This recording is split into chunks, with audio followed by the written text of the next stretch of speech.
Alasan pertama kenapa lu masih miskin adalah lu nyaman untuk jadi seorang loser atau gue sebutnya pecundang.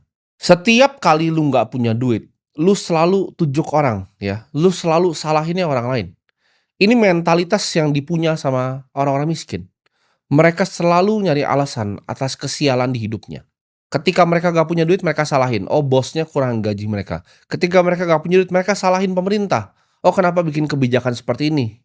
Keadaan ekonomi global pun lu salahin, ya bahkan keluarga lu sendiri pun lu salahin, "Kenapa gua dilahirkan di keluarga yang miskin ya? Gue pengen banget jadi kaya, kenapa gua dilahirkan di keluarga yang miskin?" Kebanyakan orang kaya itu lahir dari justru keluarga yang miskin. Karena keadaan yang sulit itu bikin orang-orang yang tangguh. Semua orang ya dan semua hal lu salahkan atas diri lu yang nggak bisa kerja keras. Padahal sebenarnya kalau kita mau lihat, ya lu yang sebenarnya nggak becus dan nggak punya skill. Selama lu masih nunjuk jari ibaratnya keluar, lu masih nunjuk orang begini, lu nggak akan pernah keluar dari yang namanya kemiskinan. Kita sebagai seorang pengusaha, seorang investor itu harus sering salahin diri sendiri.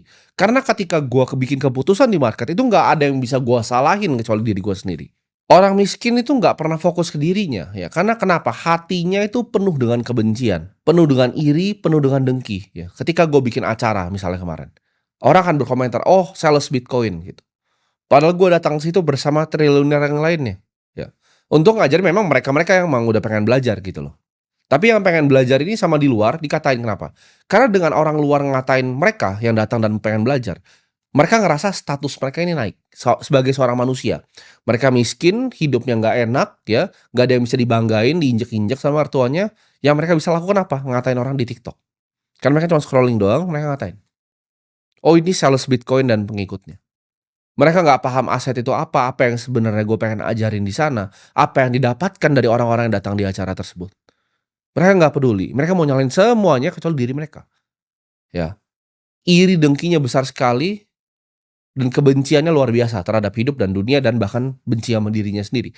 Makanya gue kasihan kadang kalau lihat orang seperti itu. Kalau miskin mintanya bansos dan paling hobi nyalain orang lain.